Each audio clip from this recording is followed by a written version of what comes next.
Hello students, welcome back to your online video classes. Hopefully all of you are doing good and taking care of yourself.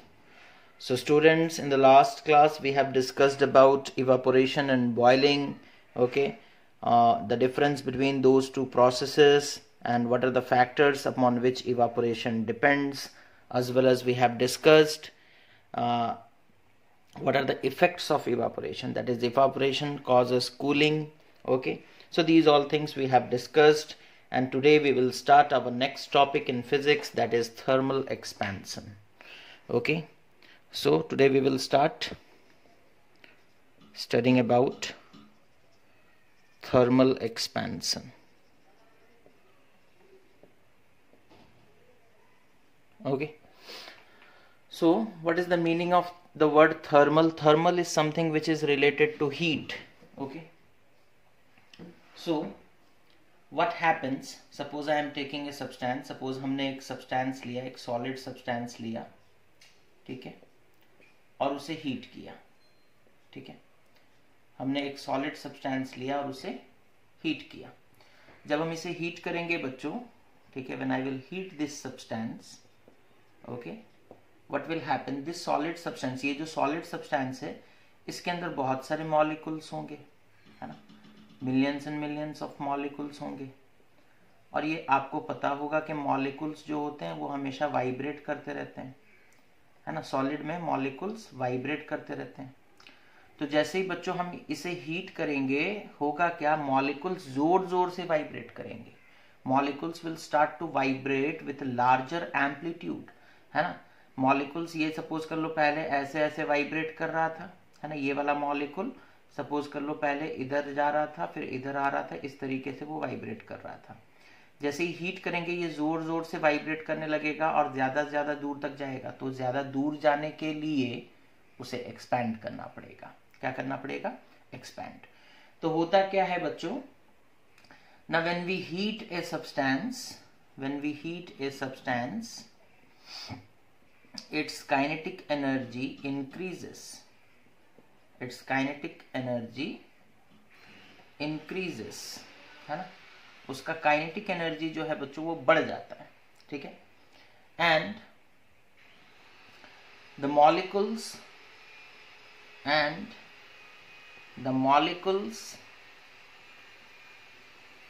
start vibrating.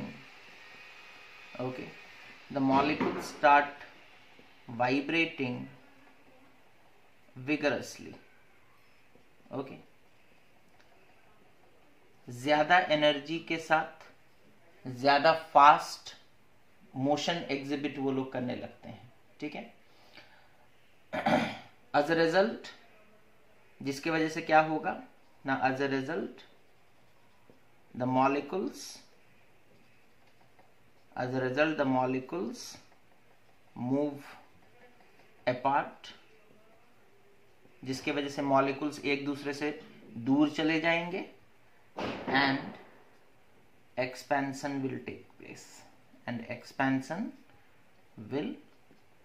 Place, ठीक है, और expansion हो जाएगा. तो आपको समझ में आ रहा है एक्सपेंशन कैसे होता है. थर्मल एक्सपेंशन मतलब हीट के द्वारा किया गया एक्सपेंशन. ओके, तो जब भी हम लोग एक सब्सटेंस को हीट करते हैं, तो heat a substance, its kinetic, when we heat a substance, okay, when we heat a substance, its kinetic energy increases. kinetic energy मतलब उनका मोशन बढ़ जाता है. and the molecules start vibrating vigorously, और मॉलिक्यूल जोर जोर से वाइब्रेट करने लगते हैं, ज्यादा दूर दूर तक जाने लगते हैं, ठीक है. as a result the molecules move apart, और जिसके वजह से क्या होता है, मॉलिक्यूल्स एक दूसरे से दूर जाने लगते हैं और एक्सपेंशन हो जाता है. क्या हो जाता है? एक्सपेंशन हो जाता है, ठीक है. अच्छा, अब अगर बात करेंगे सॉलिड, लिक्विड और गैसेस के बारे में, ठीक है, कंपैरिजन करेंगे सॉलिड, लिक्विड और गैसेस के बारे में. अगर कंपैरिजन करेंगे बच्चों, तो आपको पता होगा कि सॉलिड में मॉलिक्यूल और मॉलिक्यूल के बीच में जो इंटरमॉलिक्यूलर फोर्स ऑफ अट्रैक्शन होता है वो बहुत स्ट्रांग होता है ना. मतलब इनके मॉलिक्यूल्स को दूर लेकर के जाना डिफिकल्ट है, ठीक है, बिकॉज एक मॉलिक्यूल दूसरे मॉलिक्यूल को एक स्ट्रॉन्ग फोर्स के साथ पकड़ कर रखा है ना, फर्मली पकड़ कर रखा है, तो उन्हें एक दूसरे से दूर कर पाना it is a quite difficult task. Okay, तो जो एक्सपेंशन इनमें होगा दैट इज सॉलिड्स में, वो सबसे कम होगा। ठीक है, सॉलिड्स में intermolecular force of attraction is very strong. Okay,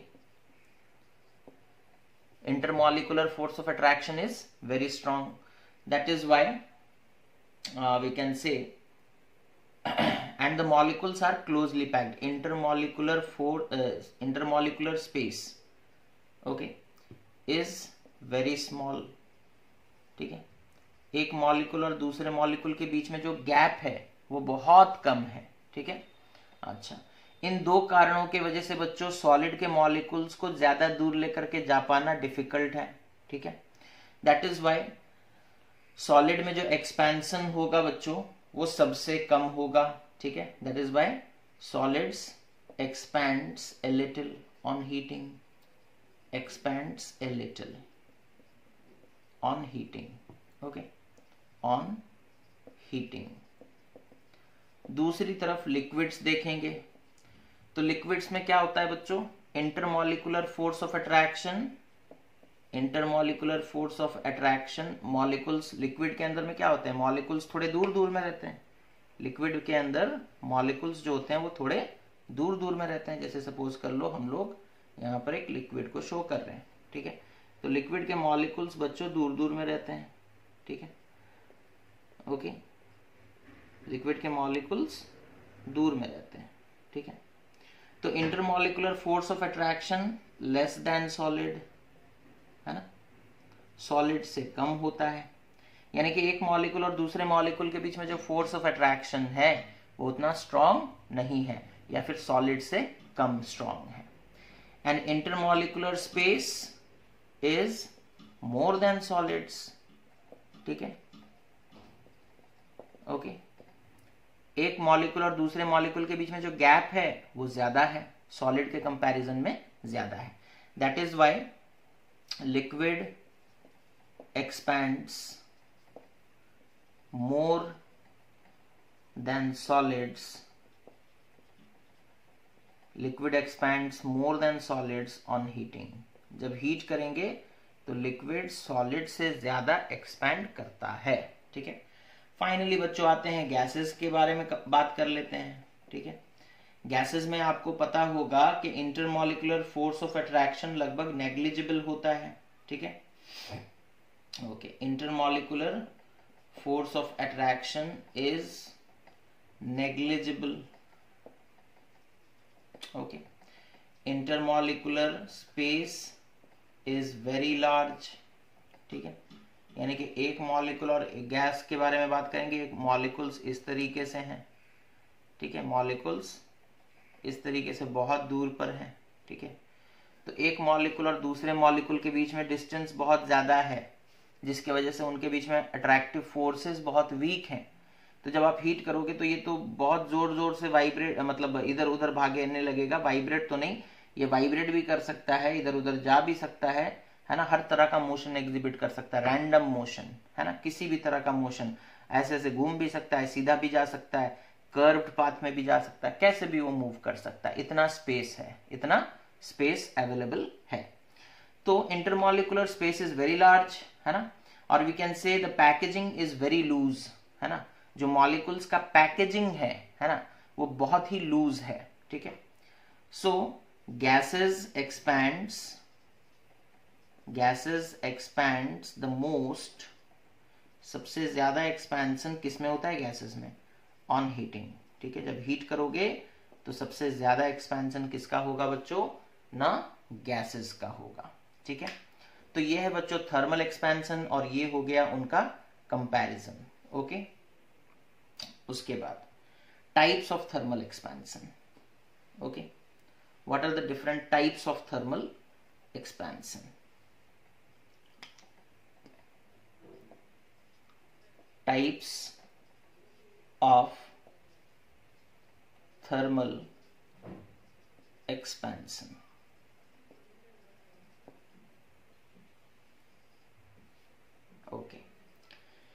तो बच्चों तीन तरह का थर्मल एक्सपेंशन होता है। ओके, जैसे कि लीनियर एक्सपेंशन पहला हो गया, लीनियर एक्सपेंशन।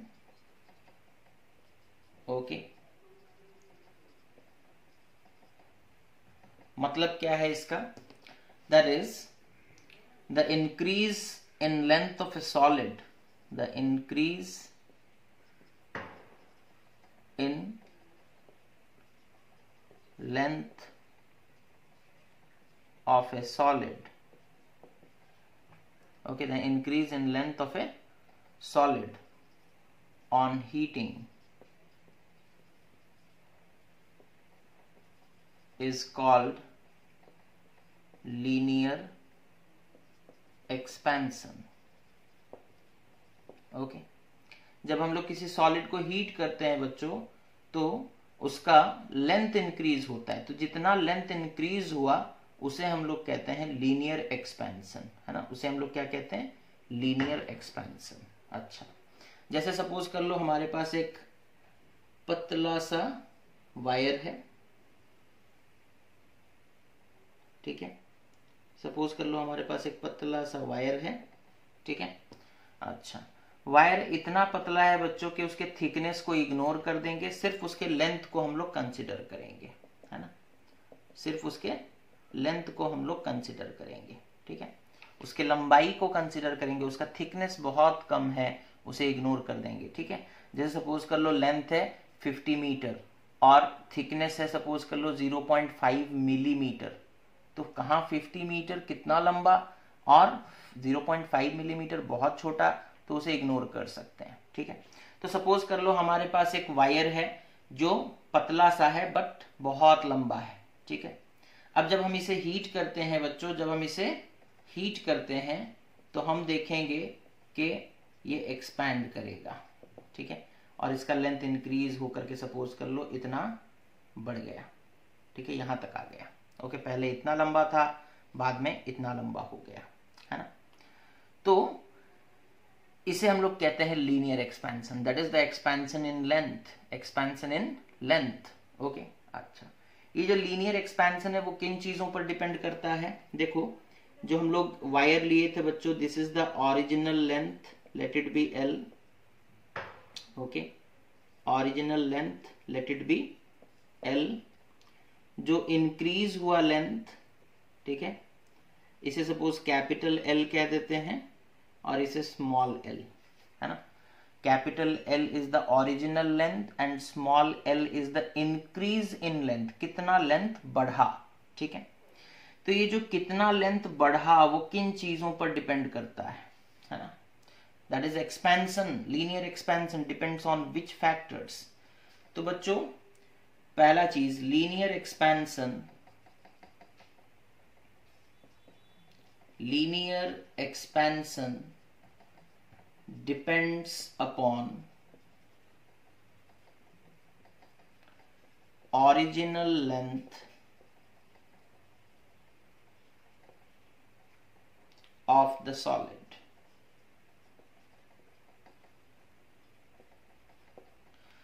जैसे सपोज कर लो ये ओरिजिनल लेंथ है बच्चों, ठीक है, ओरिजिनल लेंथ अगर सपोज कर लो 5 सेंटीमीटर है, उसे आप हीट करोगे वो एक्सपैंड करेगा, सपोज कर लो 5 सेंटीमीटर से मैक्सिमम वो एक्सपैंड होकर के 6 हो सकता है फॉर एग्जांपल। लेकिन अगर सपोज कर लो ओरिजिनल लेंथ 5 मीटर है तो वो एक्सपैंड होकर के 6 मीटर हो सकता है। एक्सपेंशन यहाँ कितना हुआ बच्चों, 5 सेंटीमीटर से 6 सेंटीमीटर, यानी कि 1 सेंटीमीटर का एक्सपेंशन। लेकिन यहाँ 5 मीटर से 6 मीटर हो गया, दैट इज 100 सेंटीमीटर का एक्सपेंशन। तो ओरिजिनल लेंथ ज्यादा लेंगे तो एक्सपेंशन ज्यादा होगा, हो सकता है, ठीक है। लेकिन अगर आप छोटा, आप इतना छोटा सा वायर एक लोगे, उसे आप कितना एक्सपैंड कर सकते हो, एक्सपैंड कर करके इतना बड़ा बना सकते हो, उससे ज्यादा एक्सपैंड नहीं कर सकते, वो टूट जाएगा। लेकिन अगर आप स्टार्टिंग में ही एक बड़ा सा वायर लिए हो, जैसे अभी एग्जाम्पल हम दे रहे थे, एक 5 मीटर का वायर, उसे एक्सपैंड करके हम 6 मीटर का बना सकते हैं। तो आप ऐसे देखोगे तो 5 से 6 हुआ, है ना, 1 मीटर का इंक्रीज हुआ। लेकिन कंपैरिजन करो, है ना, छोटा वायर था तो 1 सेंटीमीटर एक्सपेंशन हो पाया, बड़ा वायर है तो 1 मीटर का एक्सपेंशन यानी कि 100 सेंटीमीटर का एक्सपेंशन हो पाया। तो जो लीनियर एक्सपेंशन होगा वो डिपेंड करेगा ओरिजिनल लेंथ पे। जितना ज्यादा होगा ओरिजिनल लेंथ उतना ज्यादा उसमें एक्सपेंशन हम लोग कर सकते हैं। ठीक है, तो ये पहला पॉइंट हो गया जिसके ऊपर लीनियर एक्सपेंशन डिपेंड करता है। दूसरा point, increase in temperature.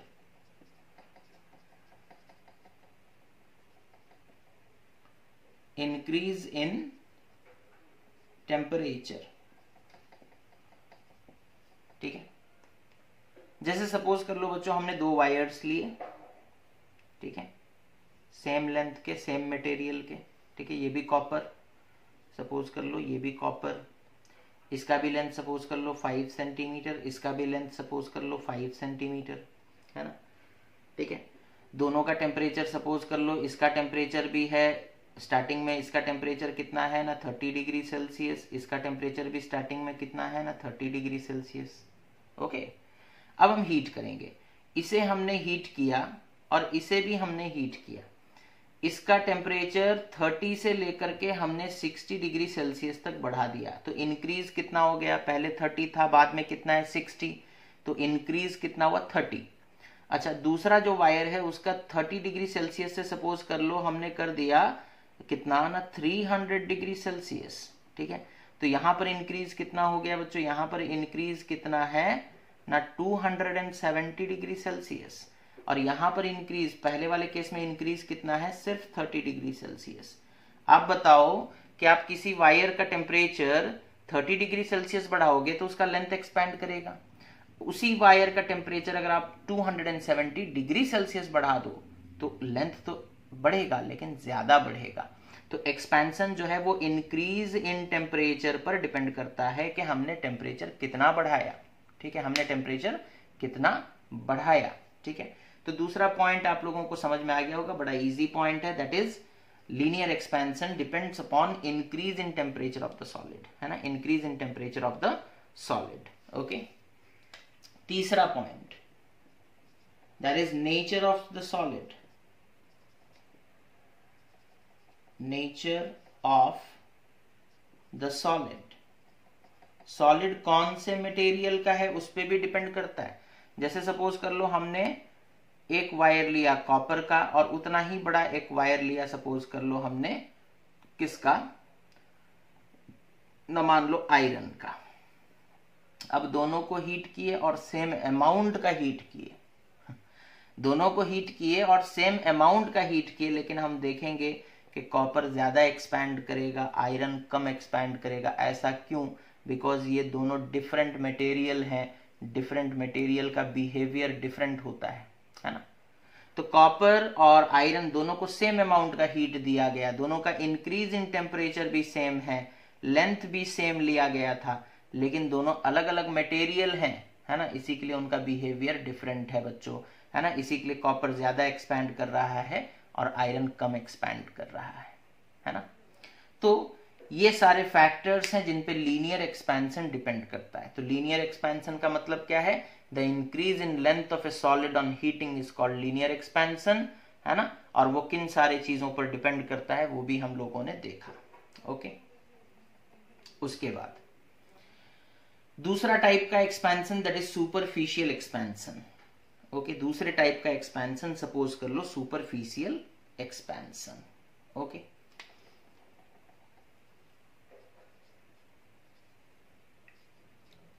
Superficial expansion. अब ये क्या चीज है? सुपरफिशियल एक्सपेंशन का मतलब होता है बच्चों एरिया का एक्सपैंड होना, expansion in area of A solid, expansion in area of A solid, okay, is called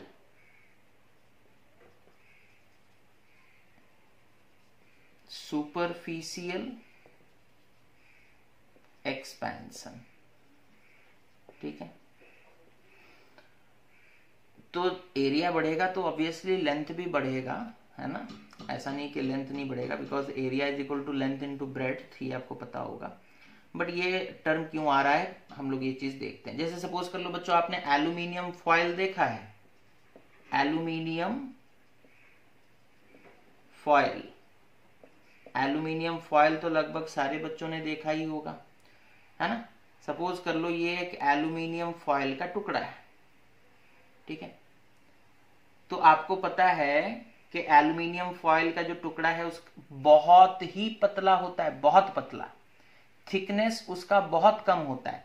उसका एक लेंथ होता है, उसका एक ब्रेड्थ होता है, लेकिन उसका थिकनेस बहुत कम होता है, उसका थिकनेस बहुत कम होता है। इतना कम होता है कि उसे हम लोग इग्नोर कर सकते हैं।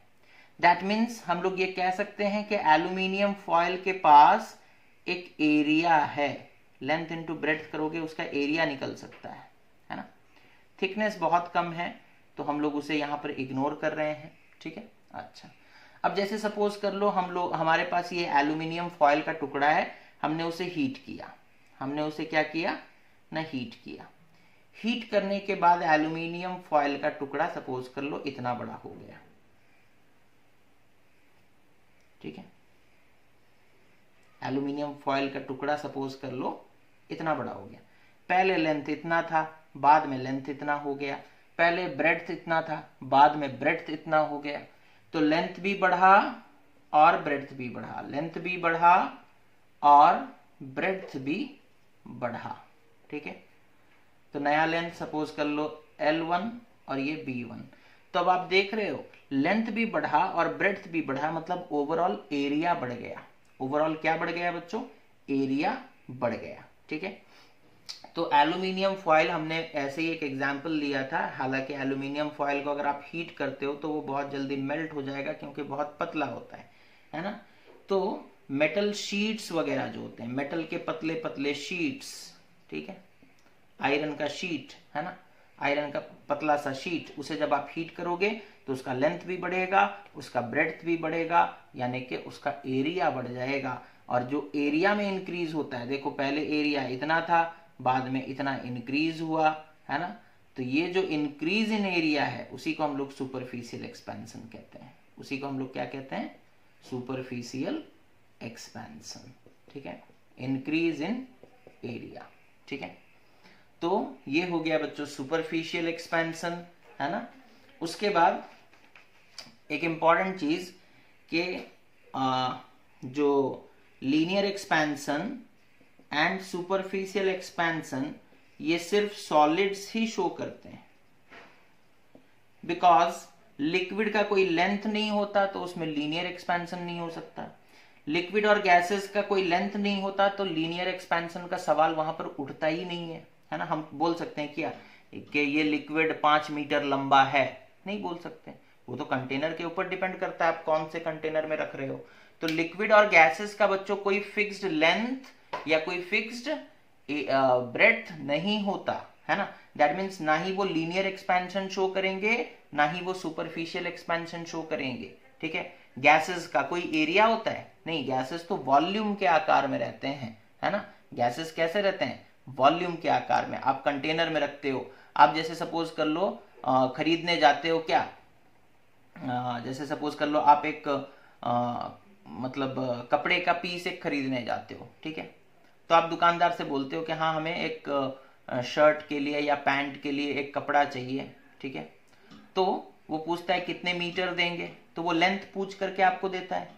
बट कभी आप जाते हो ऑयल खरीदने के लिए या वाटर खरीदने के लिए, तो क्या वो दुकानदार आपको बोलता है कि हाँ कितने मीटर लंबा आपको वाटर देंगे, नहीं, वो बोलता है कितने लीटर का वाटर देंगे, बिकॉज वॉल्यूम, है ना, लिक्विड के पास वॉल्यूम होता है। आप जब गैसेस खरीदने जाओगे जैसे ऑक्सीजन सिलेंडर, है ना, या फिर जो एलपीजी सिलेंडर आता है, उसमें वॉल्यूम के हिसाब से हम लोग उस चीज को डिनोट करते हैं।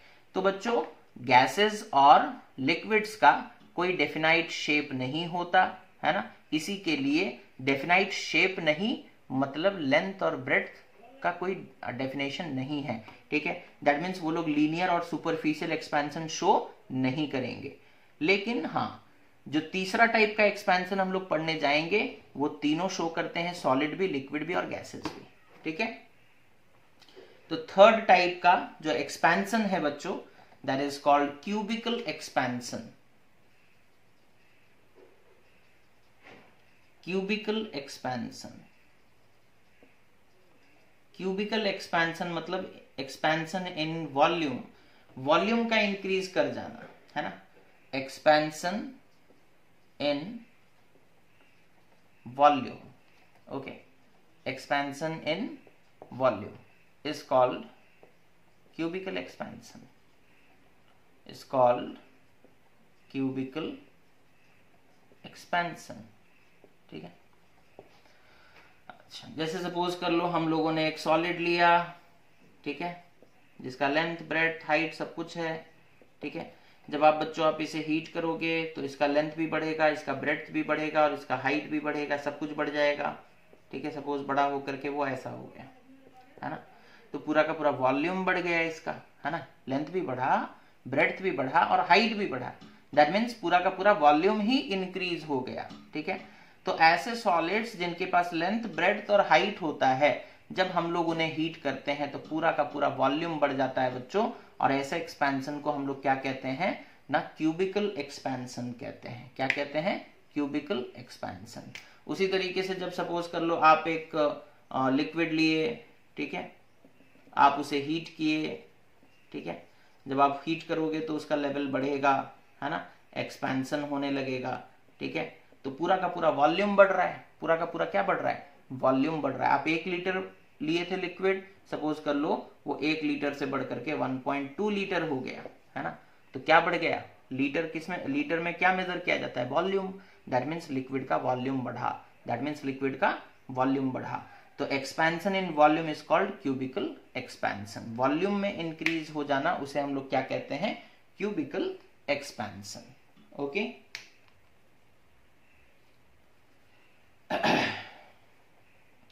उसके बाद देखो बच्चों यहां पर एक एक्टिविटी दे रखा है हम लोगों को, ठीक है, ग्रेवसैंड्स एक्टिविटी, ओके, जिसमें वो हम लोगों को बताते हैं किसके बारे में? Thermal expansion in solids, okay. तो वो क्या करते हैं, देखो बड़ा ही सिंपल सा एक्सपेरिमेंट है बच्चों, ठीक है। वो क्या करते हैं ना, एक स्टैंड ले लिए,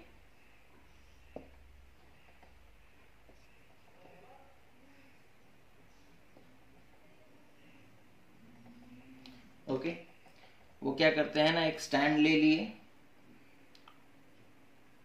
और स्टैंड में एक जगह एक रिंग है,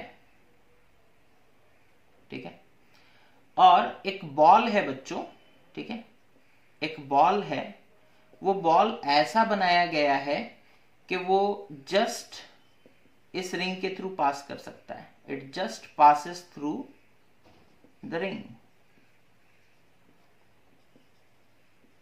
okay, it just passes through the ring, ठीक है। तो हमारे पास एक बॉल है और वो बॉल इस रिंग के थ्रू पास कर सकता है। It can pass through this ring, okay. Ball का साइज ऐसा है कि वो इस रिंग के थ्रू जस्ट पास करके आ सकता है, ठीक है। अब हम लोग क्या करेंगे? अब हम लोग क्या करेंगे बच्चों ना, इस बॉल को हीट कर देंगे, ठीक है। बॉल को निकाले, हटा दिए, और अभी हम लोग फिर क्या किए ना, बॉल को हीट किए, ठीक है। तो हम लोग वही बॉल लिए, ठीक है, उसे हीट किए, उसे क्या किए? हीट किए, ठीक है। ये बॉल था, उसे हीट किए, है ना, वो एक चेन में बंधा हुआ है, ठीक है। अच्छा, उसे हीट किए, फिर हम लोग क्या किए? उसे वापस से इस रिंग के थ्रू पास करने का कोशिश किए, बट इस बार हम लोग देखे कि वो बॉल जो है रिंग के थ्रू पास नहीं कर रहा, बल्कि रिंग के ऊपर ही रह जा रहा है ना। ऐसा क्यों हुआ? क्या रिंग का साइज छोटा हो गया? नहीं, बॉल का साइज बड़ा हो गया। जब हमने हीट किया तो एक्सपेंशन हो गया, बॉल एक्सपेंडेड, है ना। बॉल क्या हो गया? एक्सपेंड कर गया, है ना। एक्सपेंड करने की वजह से उसका वॉल्यूम इंक्रीज हो गया, वॉल्यूम इंक्रीज हो गया, या फिर डायमेंशन इंक्रीज हो गया, है ना। लेंथ ब्रेड्थ सब कुछ, है ना। हालांकि ये तो बॉल है, उसका रेडियस वगैरह इंक्रीज हो गया, डायमेंशन इंक्रीजेस, ठीक है। और इंक्रीज हो जाने की वजह से बॉल का साइज सपोज कर लो इतना बड़ा हो गया, ठीक है। अब ये बॉल जो है वो रिंग से बड़ा हो चुका है ना, रिंग के कंपैरिजन में वो बड़ा हो चुका है। तो वो रिंग के थ्रू पास तो नहीं कर सकता, है ना। तो ग्रेवसैंड यही कहते हैं कि पहले हम लोग एक बॉल लेंगे और बॉल को रिंग ऐसा रिंग बनाएंगे जिसके थ्रू बॉल जस्ट आराम से पास कर सके, है ना, जस्ट पासेस। यानी कि अगर ये रिंग है तो बॉल का साइज इतना है कि वो जस्ट उसके अंदर फिट हो रहा हो, जस्ट उसके थ्रू पास कर सकता हो। लेकिन ये बॉल है, सपोज कर लो ये जस्ट इसके अंदर घुस सकता है, बट जब इस बॉल को आप हीट कर दोगे उसका साइज बड़ा हो जाएगा। अब देखो वो उसके अंदर नहीं घुसेगा बल्कि उसके ऊपर आ जाएगा, उसके ऊपर आ जाएगा। फिर ग्रेवसैंड ने क्या कहा, उन्होंने कहा कि हम लोग इसे ठंडा करेंगे, हम लोग इसके ऊपर कोल्ड वाटर डालेंगे, ठीक है, हम लोग इसे ठंडा करेंगे, we will cool it. Okay, cool करने से क्या होगा बच्चों, ना वापस वो कॉन्ट्रैक्ट कर जाएगा। जैसे हीट करने से वो एक्सपैंड कर गया था, कूल कर दोगे तो वापस से वो कॉन्ट्रैक्ट कर जाएगा और फिर से उसका साइज छोटा हो जाएगा और फिर से वो इस रिंग के थ्रू पास कर जाएगा, फिर से वो इस रिंग के थ्रू पास कर जाएगा, है ना।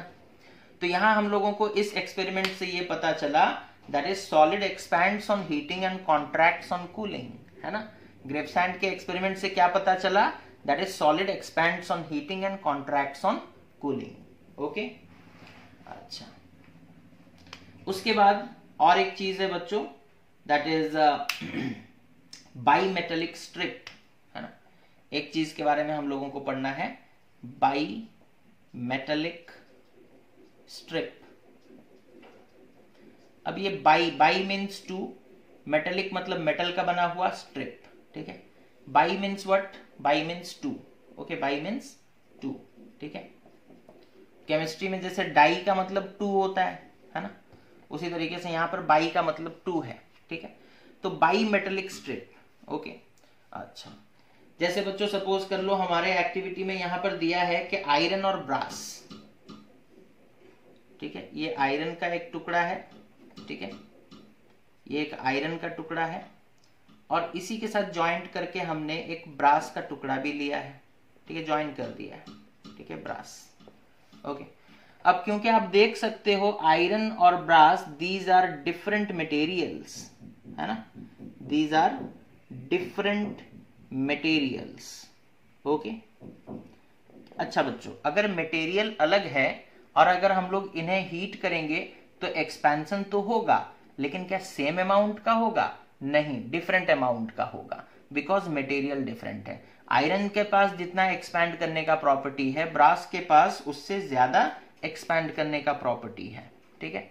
Brass can expand more than that of iron, ठीक है, तो ऐसा होता है।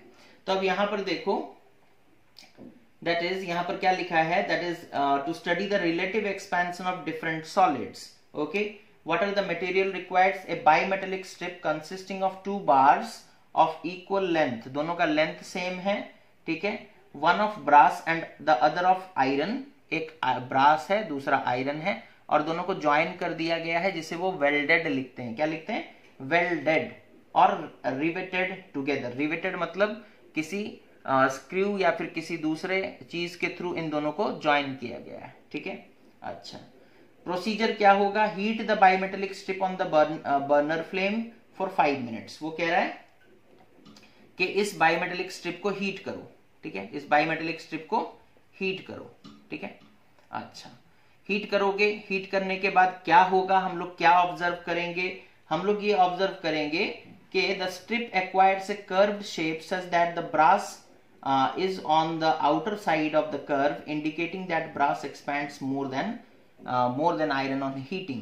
जब हीट कर देंगे ना बच्चों, तो इस तरीके का वो शेप एक्वायर कर लेंगे, ठीक है, इस तरीके का वो शेप एक्वायर करेंगे, ठीक है, इस तरीके का शेप वो एक्वायर करेंगे।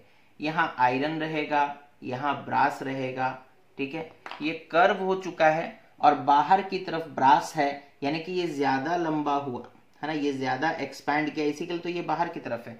ऑब्वियसली बाहर वाले का लेंथ और अंदर वाले का लेंथ अगर आप कंपेयर करोगे, हम एक सर्कल बनाएंगे बच्चों, 2 सर्कल्स बनाएंगे, एक सर्कल बाहर है, एक सर्कल अंदर की तरफ है। आप बताओ किसका रेडियस ज्यादा होगा? किसका रेडियस ज्यादा होगा? ऑब्वियसली बाहर में जो सर्कल है उसका रेडियस ज्यादा होगा, अंदर में जो सर्कल है उसका रेडियस कम होगा। तो ये कर्व के केस में भी जो अंदर की तरफ है उसका रेडियस कम है, यानी कि उसका लेंथ कम है, और बाहर की तरफ जो है उसका लेंथ ज्यादा है। यानी कि कौन ज्यादा एक्सपैंड किया बच्चों? ब्रास ज्यादा एक्सपैंड किया, आयरन कम एक्सपैंड किया, है ना। इसे हम लोग यूज भी करते हैं टेक्नोलॉजी, मतलब अलग अलग चीजों को बनाने के लिए बाईमेटेलिक स्ट्रिप का यूज भी किया जाता है। ओके, तो ये है बच्चों बाईमेटेलिक स्ट्रिप, जिसमें हम लोगों को ये बताया जा रहा है कि on heating to the same amount, दोनों को सेम अमाउंट का हीट हमें देना है, बट हम लोग ऑब्जर्व क्या करेंगे कि एक मटेरियल ज्यादा एक्सपैंड किया, दूसरा मटेरियल कम एक्सपैंड किया, जिसकी वजह से एक कर्व्ड शेप वो लोग ले लिए, है ना। और ब्रास जो है वो कर्व के आउटर पोर्शन में है और आयरन जो है वो कर्व के इनर पोर्शन में है, indicating that brass has expanded more compared to iron, है ना। अच्छा, ये हो गया बच्चों बाईमेटेलिक स्ट्रिप। उसके बाद examples and applications of thermal expansion, है ना। Examples and application of thermal expansion, ठीक है। क्या है examples and applications of thermal expansion, वो चीज देखेंगे। Thermal expansion of solid has many useful applications in daily life, दो in some cases it can be disadvantageous too. Some of the examples and application of thermal expansion in our day to day lives are given here, ठीक है। तो वो कह रहा है कि thermal expansion का बहुत सारा एप्लीकेशन है हमारे डे टू डे लाइफ में, है ना। कहीं कहीं पर वो हमें नुकसान भी पहुंचाता है, बट क्या क्या एप्लीकेशन है यहाँ पर वो बता रहा है। Horse carts and bullock carts have wooden wheels. These wooden wheels are fitted with metal rims. A metal rim is made slightly smaller in diameter than a wooden wheel. Okay, it is then heated to expand and placed around the wooden wheel to fit easily. इसका मतलब क्या है? देखो, एक wooden wheel है, suppose कर लो इतना बड़ा, ठीक है। एक wooden wheel है बच्चों, सपोज कर लो इतना बड़ा, ठीक है। This is the wooden wheel, this is the wooden wheel. अब हम क्या करेंगे, इसका मतलब क्या बोलते हैं, डायमीटर जितना है, सपोज कर लो इस व्हील का डायमीटर कितना है, सपोज कर लो इस व्हील का, वुडन व्हील का डायमीटर कितना है, सपोज कर लो ना 40 सेंटीमीटर, ठीक है, या फिर सपोज कर लो 70 सेंटीमीटर, ठीक है। अच्छा, हम क्या करेंगे, एक स्टील का रिम बनाएंगे। क्या बनाएंगे? स्टील का रिम। ओके, अच्छा, व्हील में रिम लगा रहता है बच्चों, बाईसाइकिल में भी आपका रिम होता है, रिम के ऊपर ही टायर्स हम लोग लगाते हैं, है ना। अच्छा, तो यहां पर देखो हमने एक रिम बनाया और सपोज कर लो उस रिम का डायमीटर कितना है ना, रिम का डायमीटर है सपोज कर लो 68 सेंटीमीटर या 65 सेंटीमीटर, 65 सेंटीमीटर, ठीक है। उसका ओरिजिनल डायमीटर कितना है? 65, ठीक है। अब बड़ा इंटरेस्टिंग चीज है, देखो हम इसे हीट करेंगे, ठीक है। ओके, हम इसे हीट किए, हीट करते इतना किए कि इसका डायमीटर बढ़ गया और बढ़ करके कितना हो गया, मान लो 72 सेंटीमीटर। कितना हो गया? 72 सेंटीमीटर, ठीक है। दैट मीन्स अभी ये जो स्टील का रिम है, ठीक है, स्टील का जो रिम है बच्चों, है ना, उसका साइज देखो, ओरिजिनल उसका कितना है 65, हमने हीट करके उसे कितना कर दिया 72, ठीक है, उसका साइज बड़ा हो गया। अब हम जो बड़ा हो जाने के बाद हम क्या किए, सपोज कर लो उसका साइज बड़ा होकर के इतना बड़ा हो गया, ठीक है। अब ये बड़े वाले रिम को हम लेकर के आए, इसके ऊपर फिट कर दिए, ठीक है, इसके ऊपर फिट कर दिए इस तरीके से। ओके, इसका 70 सेंटीमीटर है, ये 72 सेंटीमीटर है, तो इसके ऊपर तो ये आ ही जाएगा, है ना। इसके ऊपर ये आ गया, हमने यहां पर ऐसे फिट कर दिया, ठीक है। फिर हम क्या करेंगे, इसके ऊपर ठंडा पानी डाल देंगे, ठीक है। We will pour cold water, pour cold water. जैसे ही पानी डालोगे बच्चों, उसका फिर से साइज 72 तो हो गया था, आपने हीट करके उसे 72 किया है, जैसे ही पानी डालोगे उसका साइज वापस से घटने लगेगा, कॉन्ट्रैक्शन होगा, है ना।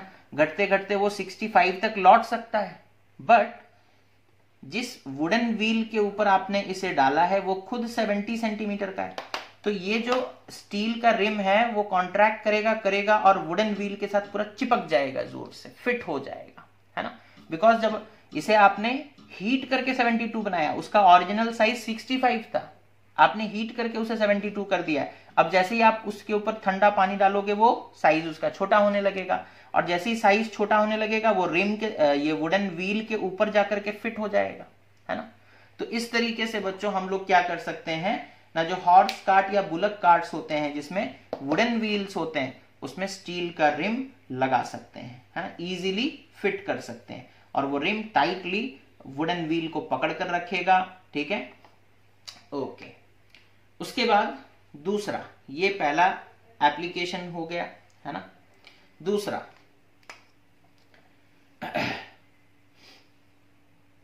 जो रेलवे ट्रैक्स होते हैं, है ना,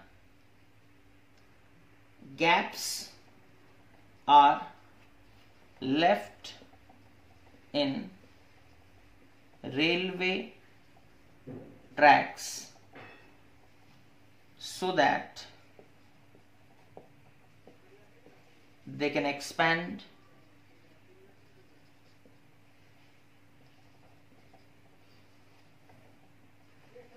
easily without bending,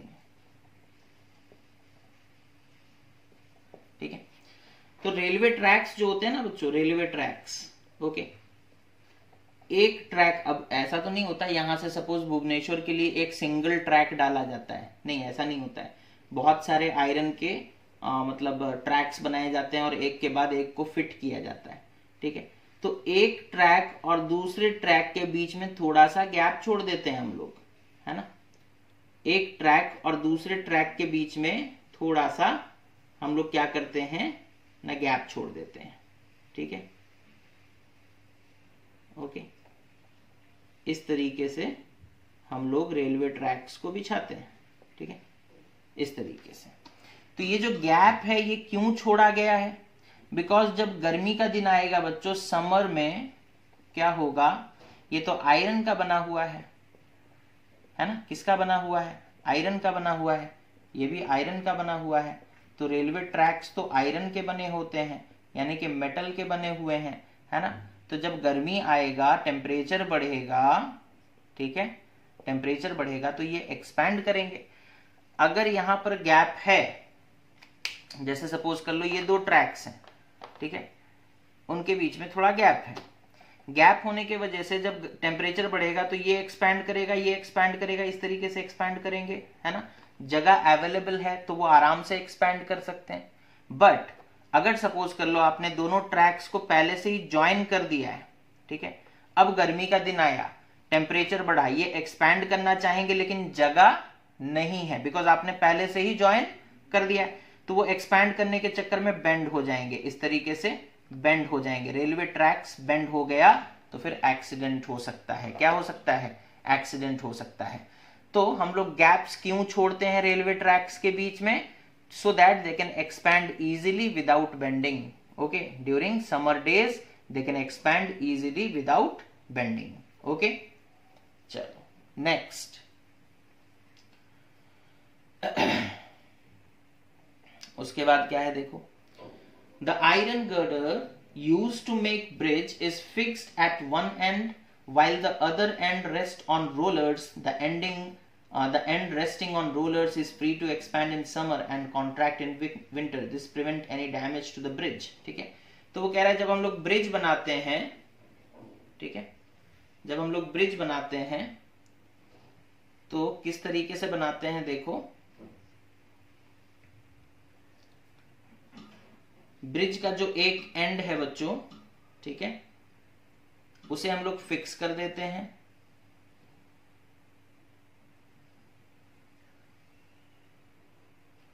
और दूसरे एंड के नीचे रोलर्स रख देते हैं और थोड़ा सा गैप छोड़ देते हैं, ठीक है। ये सपोज कर लो नॉर्मल रोड है और ये ब्रिज है, ठीक है। तो यहां पर देखो नॉर्मल रोड और ब्रिज का जो स्टार्टिंग पॉइंट है उसके बीच में थोड़ा सा गैप है, ठीक है। और नीचे में रोलर्स रखे गए हैं। रोलर्स मतलब उनके ऊपर ब्रिज का जो गर्डर है वो रोल करके आगे बढ़ सकता है ना। रोलिंग आराम से हो सकता है बच्चों, rolling is easier than sliding. Okay, किसी चीज को स्लाइड करना डिफिकल्ट है, रोल करना आसान होता है, ठीक है। तो इसी के लिए हम लोग नीचे में रोलर्स लगा दिए ताकि जो आयरन का गर्डर है, this is iron girder, okay, iron girder, ये आसानी से, देखो यहाँ पर गैप है, ठीक है, यहाँ पे आयरन गर्डर खत्म हो गया, यहाँ पर रोड है और रोड और आयरन गर्डर के बीच में गैप है। तो गर्मी के दिन में क्या होगा ना, ये एक्सपैंड करेगा और एक्सपैंड होने के लिए जगह अवेलेबल है तो वो एक्सपैंड कर सकता है आराम से, है ना। और सर्दी के मौसम में वो कॉन्ट्रैक्ट करेगा without bringing any damage to the bridge. तो ब्रिज अगर सपोज कर लो आप पूरा ज्वाइन कर देते, यहाँ लाकर सटा देते पूरा, और नीचे में कोई रोलर वोलर भी नहीं देते, ठीक है, ब्रिज पूरा सटा हुआ है रोड के साथ, एक्सपैंड करने के लिए उसे जगह नहीं मिलता, तो वो क्या होता, बेंड हो जाता, वो क्या होता, बेंड हो जाता, तो ब्रिज डैमेज हो जाता, ब्रिज क्या हो जाता, डैमेज हो जाता, ठीक है। ओके, नेक्स्ट एप्लीकेशन क्या है, that is telephone and electric wires are always kept loose between utility poles. This is done to prevent them from snapping in winter, ठीक है। जैसे सपोज कर लो बच्चों ये एक पोल है, यहां पर एक और पोल है, सपोज इलेक्ट्रिक पोल, तो वायर्स जो होते हैं वो थोड़ा सा इस तरीके से सैग करते हैं, है ना। हम लोग पूरा टाइटली बांधकर सीधा नहीं बांधते, ठीक है, हम लोग पूरा टाइटली उन्हें सीधा नहीं बांधते, थोड़ा सा उन्हें झुका करके रखते हैं, बिकॉज जब गर्मी का मौसम आएगा तो ये एक्सपैंड करेंगे और थोड़ा ज्यादा झूल जाएंगे, है ना। इसे हम लोग कहते हैं बच्चों सैगिंग, इसे हम लोग क्या कहते हैं, सैगिंग, ठीक है। और जब विंटर का सीजन आएगा तो वो कॉन्ट्रैक्ट करेंगे, ठीक है। अगर आप पहले से ही पूरा टाइट करके बांध दिए, सपोज कर लो ऐसे बांध दिए, सपोज कर लो ऐसे पूरा सीधा सीधा बांध दिए, ठीक है, पूरा स्ट्रेच करके। अब मान लो विंटर का सीजन आया, ठीक है, विंटर के सीजन में वो छोटा होना चाहेगा, कॉन्ट्रैक्ट करना चाहेगा, लेकिन आपने पहले से ही इतना टाइट कर लिया कि अब वो कॉन्ट्रैक्ट नहीं हो पा रहा, तो वो टूट जाएगा, that is snapping, that is snapping, है ना। तो थोड़ा सा लूज रहता तो वो कॉन्ट्रैक्ट कर जाता, है ना, लेकिन आपने पहले से ही अगर टाइट कर दिया है तो वो टूट जाएगा, है ना। तो जो हमारे मतलब टेलीफोन है या फिर इलेक्ट्रिक वायर्स हैं वो थोड़ा सा लूजली फिट किए जाते हैं, है ना, so that they can expand and contract in summer and winter respectively without snapping, है ना, बिना टूटे, ठीक है। तो ये हो गया बच्चों इलेक्ट्रिक पोल्स वगैरह का।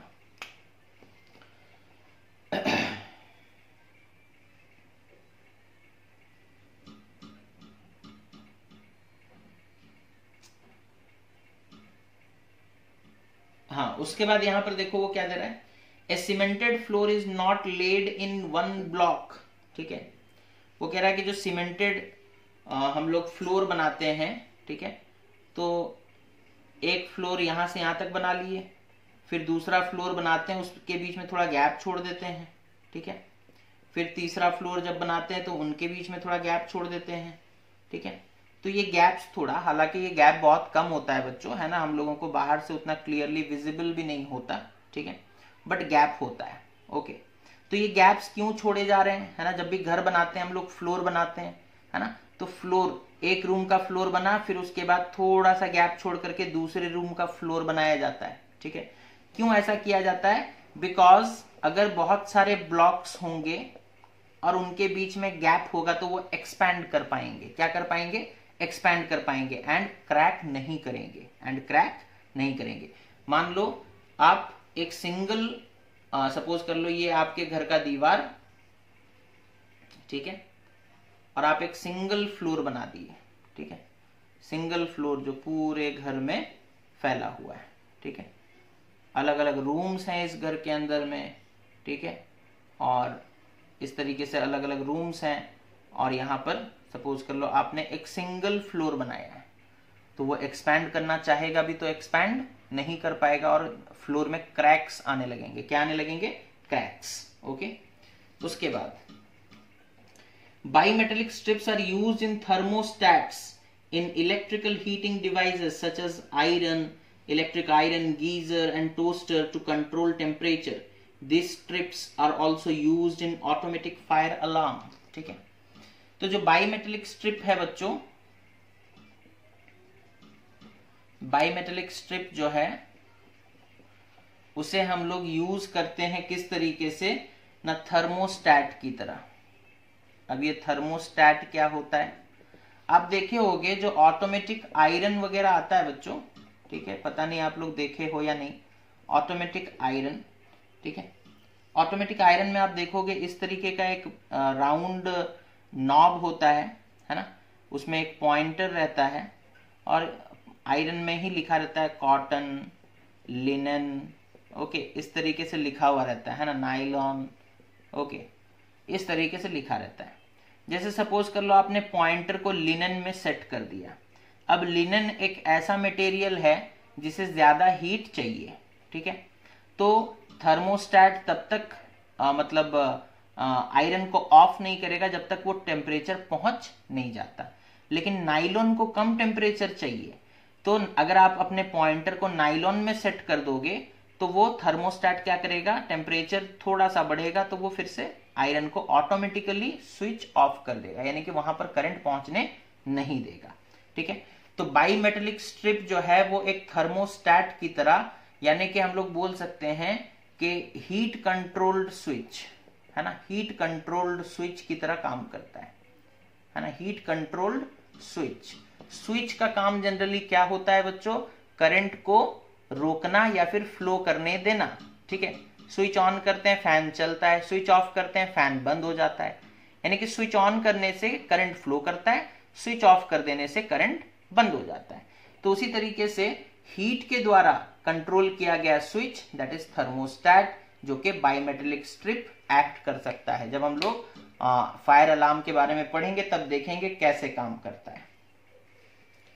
उसके बाद loops are provided in metal pipelines. This is done to absorb the effect of expansion or contraction of the pipeline due to change in temperature, ठीक है। तो यहां वो कह रहे हैं क्या ना, जैसे पाइपलाइंस हैं इस तरीके से, तो यहां पर बीच बीच में इस तरीके के लूप्स बनाए जाते हैं, है ना, बीच बीच में इस तरीके के लूप्स बनाए जाते हैं, मोड़ दिया जाता है पाइप को, ठीक है, ओके।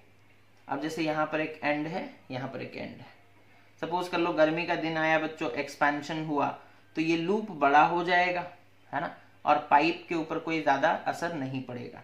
गर्मी का दिन आया, कॉन्ट्रैक्शन हुआ तो ये लूप छोटा हो जाएगा, है ना, तो पाइप अच्छे तरीके से काम कर पाएगा बिना टूटे या बिना किसी डैमेज के। अगर आप एक सीधा पाइप ले लेते, है ना, इधर एक एंड है, इधर एक एंड है, अब ये एक्सपैंड करना चाह रहा है, इधर तो एंड है ना, इधर भी एंड है, एक्सपैंड करने के लिए जगह नहीं है ना, तो वो पाइप क्या हो सकता है, डैमेज हो सकता है। लेकिन यहाँ पे लूप बना देंगे, एक्सपैंड करना चाहेगा तो वो ऐसे फैलेगा, ये लूप छोटा हो जाएगा, कॉन्ट्रैक्ट करना चाहेगा वो ऐसे दबेगा, ये लूप बड़ा हो जाएगा, है ना। इस तरीके से हम लोग क्या कर सकते हैं, लूप्स बनाते हैं, ठीक है। तो आज के वीडियो में बच्चों बस इतना ही, नेक्स्ट क्लास में हम लोग बाकी डिस्कशन अपना कंटिन्यू रखेंगे। So thank you for watching the video. Take care of yourself and have a nice day.